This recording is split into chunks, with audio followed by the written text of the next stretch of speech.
ഞാൻ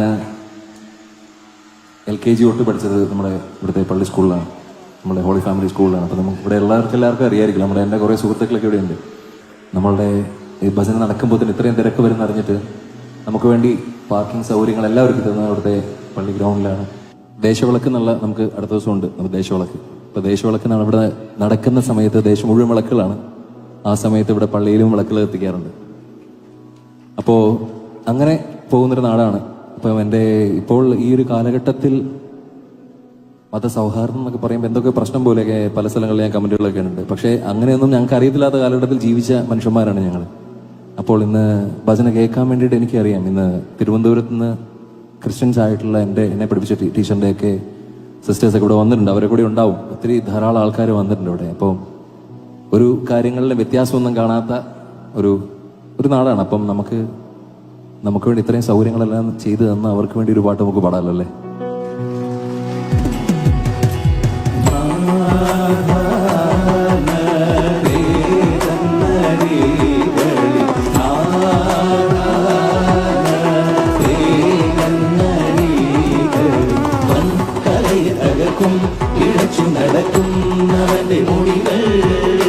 സാർ നമസ്കാരം. നമസ്കാരം.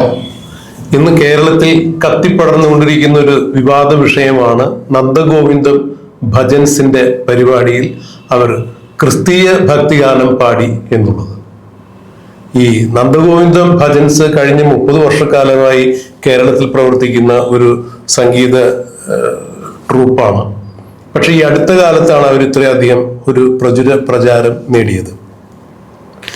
ഇവിടെ എടുത്തു പറയേണ്ട വസ്തുത, ഒരു അമ്മയെ സംബന്ധിച്ചിടത്തോളം ഏറ്റവും വലിയ ദുഃഖം എന്ന് പറയുന്നത് അമ്മയുടെ കുഞ്ഞ് മരിച്ചു പോവുക എന്നുള്ളതാണ്. ഏറ്റവും വലിയ ദുഃഖം ഒരു അമ്മയെ സംബന്ധിച്ചിടത്തോളം അതായിരിക്കും എന്നുള്ളതാണ് എപ്പോഴും വിശേഷിപ്പിക്കപ്പെട്ടിരിക്കുന്നത്. തൻ്റെ കുഞ്ഞു മരിച്ച അമ്മ പോലും ഒരു നിമിഷമെങ്കിലും ആ ദുഃഖങ്ങളൊക്കെ മറന്നിരിക്കുന്നത് സംഗീതം കേൾക്കുമ്പോഴാണെന്ന് ഒരു ചൊല്ലുണ്ട്, അതും ഭക്തി സംഗീതം. അപ്പൊ സംഗീതം എന്ന് പറഞ്ഞാൽ മനസ്സിനെ ശാന്തതയിലേക്കും സന്തോഷത്തിലേക്കും നയിക്കണ ഒരു കല തന്നെയാണ്. ആത്മീയമായ സംസ്കരണം കൂടി അതിൽ നടത്തപ്പെടുന്നു. ലോകത്ത് എഴുതപ്പെട്ടിട്ടുള്ള എല്ലാ വിശുദ്ധ ഗ്രന്ഥങ്ങളും സംഗീത രൂപേണ തന്നെയാണ് എഴുതപ്പെട്ടിരിക്കുന്നത്. അപ്പൊ സംഗീതത്തിന് മനുഷ്യന്റെ ജീവിതവുമായി അത്രത്തോളം പ്രാധാന്യമുണ്ട്. സംഗീത ജ്ഞാനമോ ഭക്തി വിന എന്ന ത്യാഗരാജസ്വാമിയുടെ ഒരു കീർത്തനം തന്നെയുണ്ട്, ഭക്തിയില്ലാതെ സംഗീതമില്ല. ഇവിടെ നന്ദഗോവിന്ദത്തിന്റെ കാര്യം പറയുമ്പോൾ അവര് ഭക്തിയിലൂടെ സംഗീതത്തെ പ്രയോഗിക്കുന്നു. അതുകൊണ്ട് കേൾക്കുന്നവരുടെ മനസ്സിനെ ശാന്തിയിലേക്കും സമാധാനത്തിലേക്കും സന്തോഷത്തിലേക്കും ഒക്കെ അവർ നയിക്കുന്നു. അവര് ഏതെങ്കിലും പ്രത്യേക മതവിഭാഗത്തിന്റെയോ അല്ലെങ്കിൽ ജാതിയുടെയോ പ്രതിനിധികളായിട്ടല്ല പരിപാടി നടത്തുന്നത്. ഒരു രാഷ്ട്രീയ പാർട്ടിയുടെയും ചട്ടുകമായി ഇന്നേ വരെ അവർ പ്രവർത്തിക്കുന്നില്ല. ആർക്കും വേണ്ടി പക്ഷപാതപരമായി അവർ ഒരു ഗാനവും പാടുന്നില്ല. ചിലരൊക്കെ അമ്പലത്തിലെ ഗാനമേള നടക്കുമ്പോൾ ഗണഗീതം എല്ലാം പാടുന്നുണ്ട്, RSSന്റെ ഗണഗീതം ഒക്കെ പാടുന്നുണ്ട്. നന്ദഗോവിന്ദം അങ്ങനെ ഇതുവരെ ഒരു സ്ഥലത്തും പാടുന്നത് ഞാൻ കേട്ടിട്ടില്ല. പറഞ്ഞു വരുന്നത്, നമ്മുടെ ബഹുമാന്യനായ മൺമറഞ്ഞ മുഖ്യമന്ത്രി ഉമ്മൻചാണ്ടിയുടെ മണ്ഡലമായ പുതുപ്പള്ളിയിൽ, ഇപ്പോൾ ചാണ്ടി ഉമ്മന്റെ മണ്ഡലമായ പുതുപ്പള്ളിയിൽ കോട്ടയം നെട്ടാശ്ശേരിയിൽ ഒരു പരിപാടി നന്ദഗോവിന്ദത്തിന് നടത്തുന്നു. അതായത് ഈ കഴിഞ്ഞ 14-ാം തീയതി, ഒരു ഏപ്രിൽ 14-ാം തീയതി വിഷുവിന്റെ തലേദിവസം നടത്തിയ ഈ പരിപാടിയിൽ അവിടെ ഒരു നെട്ടാശ്ശേരി മഹാവിഷ്ണു ക്ഷേത്രത്തിന്റെ പുനരുദ്ധാരണത്തിനുള്ള ധനശേഖരണാർത്ഥമാണ് അവർ ഈ പരിപാടി നടത്തിയത്. ഇപ്പോ ഞാൻ മനസ്സിലാക്കിയെടുത്തോളം ഏതാണ്ട് 7 ലക്ഷം 8 ലക്ഷം രൂപയൊക്കെയാണ് നന്ദഗോവിന്ദം പരിപാടിക്ക് വാങ്ങിക്കുന്നത് എന്നാണ് അറിയുന്നത്. അവർ വരുന്ന എല്ലാ പരിപാടികൾക്കും ബ്ലോക്കായിരിക്കും, അത്രത്തോളം ജനങ്ങൾ വന്നു ചേരുന്ന ഒരു പരിപാടിയാണ്. ഈ പരിപാടിക്കിടയിൽ അമ്പലത്തിന് വെളിയിലാണ് നടത്തിയത്. അവിടെ ആ പള്ളിയുടെ സ്ഥലമാണ് അന്ന് പരിപാടിക്ക് വന്നവർക്ക് വേണ്ടി പാർക്കിങ്ങിന് വേണ്ടി ഒരുക്കി കൊടുത്തത്. പള്ളിയിലെ ആളുകളൊക്കെ ഈ പരിപാടി കേൾക്കാനുണ്ടായിരുന്നു, ക്രൈസ്തവരൊക്കെ ഉണ്ടായിരുന്നു. കാരണം ഈ നന്ദഗോവിന്ദത്തിന്റെ പ്രധാന പാട്ടുകാരനായ നവീൻ അവിടെ പഠിച്ചിരുന്നത് ഈ നെട്ടാശ്ശേരി ഹോളി ഫാമിലി സ്കൂളിലാണ്. അപ്പൊ അതുകൊണ്ട് തന്നെ ഇത്രയും സൗകര്യങ്ങൾ നമുക്ക് ഒരുക്കി തന്ന അവർക്ക് വേണ്ടി മതസൗഹാർദ്ദത്തിന്റെ ഒരു പരിച്ഛേദം എന്ന രീതിയിൽ ഒരു ക്രൈസ്തവ ഭക്തിഗാനം കൂടി നന്ദഗോവിന്ദൻ പാടി. അന്ന് മുതൽ കേരളത്തിലെ മതേതര നിലപാടുകളുള്ളവരും മതനിലപാടുകളുള്ളവരും നന്ദഗോവിന്ദത്തിനെതിരെ ആഞ്ഞടിച്ച് വാളെടുത്തുകൊണ്ട് വരുന്ന കാഴ്ചയാണ് കണ്ടത്. മതേതരത്വം പുലരണം എന്ന് പറയുന്ന രാഷ്ട്രീയ സംഘടനയിലുള്ള ആളുകൾ പോലും മുന്നോട്ട് വരുന്നു. ഇവിടെ എടുത്തു പറയേണ്ട വസ്തുത ഇപ്പോൾ ശശികല ടീച്ചറോ ഗുരു ഗോവിന്ദമൂർത്തിയോ ഒക്കെ അവർക്കെതിരെ പറയുന്നത് നമുക്ക് മനസ്സിലാക്കാൻ സാധിക്കും. പക്ഷെ KS രാധാകൃഷ്ണനെ പോലെ ചാൻസലർ ആയിരുന്ന ഒരാള് ഇത്തരത്തിൽ സംസാരിക്കുമ്പോൾ നമുക്കത് മനസ്സിലാക്കാൻ ബുദ്ധിമുട്ടുണ്ട്. എന്താണ് സാറിന്റെ ഈ കാര്യത്തിലുള്ള നിലപാട്? ഡോക്ടർ KS രാധാകൃഷ്ണൻ ഇപ്പം BJPയുടെ ലൈനിൽ വർഗീയ വിഷം പറഞ്ഞാലേ അദ്ദേഹത്തിന് നിലനിൽപ്പുള്ളൂ എന്നുകൊണ്ടായിരിക്കാം അദ്ദേഹം അങ്ങനെ പറയുന്നത്. മുമ്പ് വൈസ് ചാൻസലർ ആയ ആളും മതേതരത്തിന്റെ ആളും കോൺഗ്രസ് നേതാവുമായിരുന്നു. എന്ത് ചെയ്യാം, കാലത്തിനനുസരിച്ച് തുള്ളുക എന്നുള്ളതിന്റെ ഭാഗമായിട്ടിരിക്കാം അദ്ദേഹം ഏത് ഭാഷയെ ഏത് തരത്തിലും പ്രയോഗിക്കാൻ കഴിവുള്ള ഒരാള് ആ ഭാഷാ പ്രയോഗം കൊണ്ട് അദ്ദേഹം ആ ലൈനിലേക്ക് വന്നത്. നമുക്കറിയാം ഇവിടെ നടന്ന എന്താ, ഒരു അമ്പലമുറ്റത്ത് നടന്ന ഒരു ചടങ്ങല്ല. അതായത് പള്ളിയുടെ ഒരു ഗ്രൗണ്ടിൽ വെച്ചിട്ടാണ് ഈ സംഭവം നടക്കുന്നത്. അവർ തന്നെയാണ് പാർക്കിങ്ങിനുള്ള സൗകര്യങ്ങൾ ഒരുക്കിയെന്നാണ് ഞാൻ മനസ്സിലാക്കുന്നത്. അപ്പം പള്ളിയും അമ്പലവും തമ്മിലുള്ള വല്ലാത്തൊരു അടുപ്പം അവിടെയുണ്ട്. ക്രിസ്ത്യൻ എന്നോ ഹിന്ദുവെന്നോ നോക്കാതെ എല്ലാവരെയും കൂട്ടി യോജിപ്പിച്ചുകൊണ്ടുള്ള ഒരു സഹോദര സ്നേഹമാണ് അങ്ങോട്ടും ഇങ്ങോട്ടുള്ളത്. നമുക്കറിയാം വിവേകാനന്ദ മുമ്പ് പറഞ്ഞിട്ട് കേരളം ഭ്രാന്താലയമാണെന്നുള്ളത്. ഈ ഭ്രാന്താലയമാക്കുന്നത് അന്നത്തെ ഈ മനുഷ്യരെ തമ്മിൽ ജാതി മതങ്ങൾ പറഞ്ഞുകൊണ്ട് അവരെ അകറ്റി നിർത്തിയിരുന്ന ഒരു കാലഘട്ടം ഉണ്ടായിരുന്നു. അന്ധവിശ്വാസങ്ങളും അതേപോലെ തൊട്ടുകൂടായ്മയുള്ള ഒരു കാലഘട്ടമായിരുന്നു. ആ കാലഘട്ടം ഒക്കെ നമ്മൾ ജീവിച്ചു പോയത് ഇതുപോലുള്ള നവോത്ഥാന നായകന്മാർ രംഗത്തിറങ്ങി എല്ലാ ജാതിയിലും മതത്തിലും പെട്ട നവോത്ഥാന നായകന്മാർ മുന്നിട്ടിറങ്ങുകയും അങ്ങനെ ഒരു കാലഘട്ടത്തിൽ അമ്പലങ്ങളിൽ ഈ താഴ്ന്ന ജാതികർ കയറാൻ പാടില്ല എന്നുള്ള കാര്യങ്ങളൊക്കെ അവസാനം വൈക്കം സത്യാഗ്രഹവും ഗുരുവായൂർ സത്യാഗ്രഹമൊക്കെ നടത്തി. അങ്ങനെയാണ് ഒരു കാലഘട്ടം മറികടന്ന് ഈ കാലഘട്ടത്തിൽ എത്തിയത്. ഈ കാലഘട്ടത്തിൽ എത്തുമ്പോൾ നമ്മൾ മനുഷ്യരാണ് എന്നുള്ള ചിന്താഗതിയാണ് ഉള്ളത്. കേരളത്തിൽ കമ്മ്യൂണിസ്റ്റ് പ്രസ്ഥാനം അടിസ്ഥാനപരമായി വളർന്നത് ജാതി മതങ്ങൾക്കപ്പുറമുള്ള ചിന്താഗതി കൊണ്ടാണ്. ജാതിയുമില്ല മതവുമില്ല എന്ന് പറയുന്ന ഒരു ചിന്താഗതി. നമ്മുടെ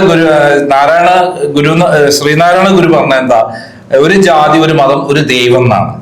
അപ്പോൾ അങ്ങനെയുള്ള ചിന്താഗതിയിൽ കൂടെ വളർന്ന നമ്മളെല്ലാവരും ഇപ്പോൾ ജാതിയുടെയും മതത്തിന്റെയും പേരിൽ അതിർവരമ്പ് നിശ്ചയിച്ച് മനുഷ്യരെ പരസ്പരം തല്ലിച്ച് അങ്ങനെ അത് രാഷ്ട്രീയപരമായി ഉപയോഗിക്കുക എന്നുള്ള ലക്ഷ്യത്തോടെ ഉപയോഗിക്കാനുള്ള തത്രപ്പാടിലാണ് ഇവിടെ ചില മത നേതാക്കന്മാർ ചെയ്യുന്നത്. ശശികല ടീച്ചറും ഒക്കെ ഗുരുമൂർത്തിയൊക്കെ കാണിക്കുന്നത് അവർ സത്യം പറഞ്ഞാൽ ഈ ഹിന്ദു മതത്തിനുള്ളിൽ തന്നെ വിള്ളലുണ്ടാക്കുക, എന്നിട്ട് മറ്റു മതക്കാരായിട്ട് ഏറ്റുമുട്ടിക്കുക, എന്തെങ്കിലും ഒരു കാരണം കണ്ടെത്താൻ ശ്രമിക്കുക എന്നുള്ളതിന്റെ ഭാഗമായിട്ടാണ് ഇപ്പോൾ ഇവിടെ ഉണ്ടായിട്ടുള്ള സംഭവവികാസം എന്ന് പറയാൻ പറ്റും. മനുഷ്യനെ സാന്ത്വനിപ്പിക്കുന്ന മനുഷ്യന്റെ മനസ്സിൽ സ്നേഹം കൊണ്ടുവരുന്ന ഒരു മരുന്നാണ് സംഗീതം എന്ന് പറയുന്നത്. ആ സംഗീതത്തെ ശാസ്ത്രീയമായി പറഞ്ഞാൽ സംഗീതത്തിന് നമ്മുടെ പല രോഗങ്ങളടക്കം മാറ്റാനുള്ള കഴിവുണ്ട്. അത് ജാതി നോക്കിയിട്ടോ മതം നോക്കിയിട്ടോ എന്നല്ല, മനുഷ്യർ എന്ന് പറയുന്ന ഒരു കുലം മാത്രമേ ഉള്ളൂ. അതിൽ സ്ത്രീയും പുരുഷനും ഉണ്ടായിരിക്കാം. നമ്മൾ ജീവിക്കുന്നത് ക്രിസ്ത്യാനികള്, ഹിന്ദുക്കള്, അതേപോലെ മുസ്ലിങ്ങൾ എന്നൊക്കെ ആയിരിക്കാം. ഈ ഹിന്ദുക്കൾ തന്നെ ഇടവര്, അതേപോലെ നായന്മാര്, പിന്നെ താഴ്ന്ന ജാതിക്കാരെന്ന് പറഞ്ഞ വിഭാഗം ഉണ്ടായിരിക്കാം. ക്രിസ്ത്യാനികളുടെ ഇടയിലും ഇതൊക്കെ ഉണ്ട്, ഈ മുസ്ലിങ്ങളുടെ ഇടയിലും ഉണ്ട്, പല വിഭാഗങ്ങളായി തിരിച്ചിട്ടുണ്ട്. പക്ഷെ അടിസ്ഥാനപരമായി കേരളത്തിൽ നമ്മളെല്ലാവരും ഒരുമിച്ച് ജീവിക്കുന്ന ആൾക്കാരാണ്. ഒരു പള്ളിയിൽ ഉത്സവം വരികയാണെങ്കിൽ എല്ലാ മനുഷ്യരും അവിടെ എത്തിച്ചേരും. ഹിന്ദുക്കളുടെ ഒരു പരിപാടിയിലോ ക്രിസ്ത്യാനികളും മുസ്ലിങ്ങളും ഒക്കെ എത്തിച്ചേരും. മുസ്ലിങ്ങളെ പരിപാടിയിൽ നമ്മൾ എത്തിച്ചു. അങ്ങനെ ഒരു സഹോദര സ്നേഹത്തിൽ കൂടെ കടന്നു പോകുന്ന കേരളത്തിൽ ഇവിടെ ഉണ്ടായിട്ടുള്ള സംഭവം, ഒരു പള്ളിയിലെ വാഹനം നിർത്താനുള്ള സൗകര്യം ചെയ്തു കൊടുക്കുന്നു, അവരുടെ ഗ്രൗണ്ടിൽ നമ്മുടെ പരിപാടി നടത്താൻ സൗകര്യം ചെയ്യുന്നു. എന്നാൽ അവിടെ പാട്ട് പാടിയത് ഒരു ക്രിസ്ത്യ ഭജന ഗാനമായപ്പോൾ അത് അവിടെ വലിയ വർഗീയ വിഷം ആയിപ്പോയി, വർഗീയതയായിപ്പോയി. അത് ഭയങ്കര ഗുരുതരമായ തെറ്റാണ്, മതവികാരം വ്രണപ്പെടുത്തുന്നതാണെന്ന് പറഞ്ഞിട്ടൊക്കെ ഹാലിളകി തുള്ളുന്നവർക്ക് ഉള്ള മറുപടി എന്ന് പറഞ്ഞത് ഇവിടുത്തെ ഏറ്റവും വലിയ ഭീകരന്മാരാണ് എന്നുള്ളതാണ് പറയാനുള്ളത്. മനുഷ്യരുടെ ഉള്ളിൽ വിഷം കുത്തിവെക്കുക, എന്നിട്ട് തമ്മിലടിപ്പിക്കുക, എന്നിട്ട് അവരെ തമ്മിൽ തല്ലി ശത്രുക്കളാക്കി മാറ്റുക. എന്നാൽ ഇവിടെ നമ്മൾ മനസ്സിലാക്കി ചാണ്ടിയമ്മനെ നമുക്കറിയാം. ചാണ്ടിയമ്മനെ ഞാൻ പഠിച്ചിടത്തോളം കഴിഞ്ഞ തവണ അദ്ദേഹത്തെ ഇന്റർവ്യൂ ആവാൻ കിട്ടിയപ്പോൾ ഞാൻ പറഞ്ഞത്, താങ്കൾ ഹിന്ദു മതാചാരങ്ങൾ പാലിക്കുന്ന ഫോളോ ചെയ്യുന്ന ഒരാളായി മാറിയിട്ടുണ്ടല്ലോ എന്ന് പറഞ്ഞപ്പോൾ തീർച്ചയായും ഞാൻ അതിനെ അംഗീകരിക്കുന്നുണ്ട്. അതിന്റെ നല്ല വശങ്ങൾ ഞാൻ അംഗീകരിക്കുന്നുണ്ട്. ഞാൻ അതിലൂടെ പോകാറുമുണ്ട്, ഞാൻ പ്രാർത്ഥിക്കാറുമുണ്ട്. ഞാൻ അതേ സമയത്ത് ക്രിസ്ത്യാനി തന്നെയാണ്. എന്ന് ഇടപെട്ട് സംസാരിച്ചോട്ടെ. ഈ പറയുന്ന വിവാദ പരിപാടിയിലും ചാണ്ടിയമ്മൻ അവിടെ പ്രേക്ഷകനായിട്ടുണ്ടായിരുന്നു. ചാണ്ടിയമ്മൻ അതിൽ പങ്കാളിയായി മാത്രമല്ല, അവിടെ ആ ഹിന്ദുക്കളോടൊപ്പം കൂടെ നിന്നിട്ട് അത് പരിപാടികളെല്ലാം വിജയിപ്പിക്കാൻ മുന്നോട്ട് നിൽക്കുന്നതാണ്. അദ്ദേഹം പള്ളിയിലാണോ അല്ല അമ്പലത്തിലാണോ എന്ന് നോക്കാതെ എല്ലാ സ്ഥലത്തും പോയിട്ട് ഒരേപോലെ തന്റെ ഭക്തി കാണിക്കുന്ന ഒരാളാണ്. അങ്ങനെ ഒരു വേർതിരിവൊന്നും അദ്ദേഹം കാണിക്കാറില്ല. അദ്ദേഹം ഉമ്മൻചാണ്ടിയുടെ മകനാണ്. ഉമ്മൻചാണ്ടി എന്താണോ അത് തന്നെയാണ്. അവിടെ ജാതി മതങ്ങൾക്കപ്പുറം അമ്പലത്തിലും അദ്ദേഹം പോവും, പള്ളിയിലും പോവും. അങ്ങനെ അവിടെയും എവിടെയും അവരുടെ ഇടയിൽ നിൽക്കുന്ന ഒരാളാണ്. ഇടയിൽ നിൽക്കാന്ന് പറഞ്ഞാൽ ഒരു മനുഷ്യനായി നിൽക്കുന്ന ഒരാളാണ്. അപ്പൊ അങ്ങനെയുള്ള ഒരാള് ആ പരിപാടിയിൽ പങ്കെടുത്തു എന്ന് പറയുന്നത് തന്നെ വലിയ നേട്ടമല്ലേ സാർ? ഇവിടെ എടുത്തു പറയേണ്ട മറ്റൊരു വസ്തുതയുണ്ട്. ഇപ്പൊ നമ്മുടെ ഹൈന്ദവ സനാതന ധർമ്മ പുലരണം എന്ന് പറയുന്ന ആളുകളാണ് ഹിന്ദു മതവിശ്വാസികളിൽ അധികം. ഇതിൽ ഏറ്റവും കൂടുതൽ അവർ പറയുന്നത് ഏകോദര സാഹോദര്യം, അദ്വൈതം, രണ്ടില്ല. ജഗദ്ഗുരു ശങ്കരാചാര്യരും ശ്രീനാരായണ ഗുരുദേവനും എല്ലാം പറഞ്ഞത് അത് തന്നെയാണ്. നീ നിന്നിൽ, നിന്റെ ആത്മാവിൽ നിന്നെ കാണുക, നിന്റെ സഹോദരനെ എല്ലാത്തിലും ബ്രഹ്മത്തെ ദർശിക്കുക. അദ്വൈത സിദ്ധാന്തം അത് തന്നെ പറയണേ, ഒന്നിൽ നിന്ന് മറ്റൊന്ന് വിഭിന്നമല്ല. അങ്ങനെയെങ്കിൽ പിന്നെ ഈ ജാതിയുടെയും മതത്തിന്റെയും പേരിൽ എന്തിനിപ്പം മനുഷ്യൻ കലഹിച്ചു നിൽക്കണേ? ഇവിടെ മറ്റൊരു കാര്യം കൂടി പറയാം. ശ്രീനാരായണ ഗുരുദേവന്റെ ജയന്തി വരുമ്പോൾ ഒരു ജാതി ഒരു മതം എന്നൊക്കെ ഒരു 4 നാവെടുത്തിട്ട് ഉദ്ഘോഷിക്കും. ഇതുപോലെ നമ്മുടെ വിവേകാനന്ദ സ്വാമി ജയന്തി വരുമ്പോഴും ഒക്കെ ഇങ്ങനെ ആഘോഷിക്കും. എല്ലാവരും ഏകോദര സാഹോദര്യത്തോടു കൂടി കഴിയണം.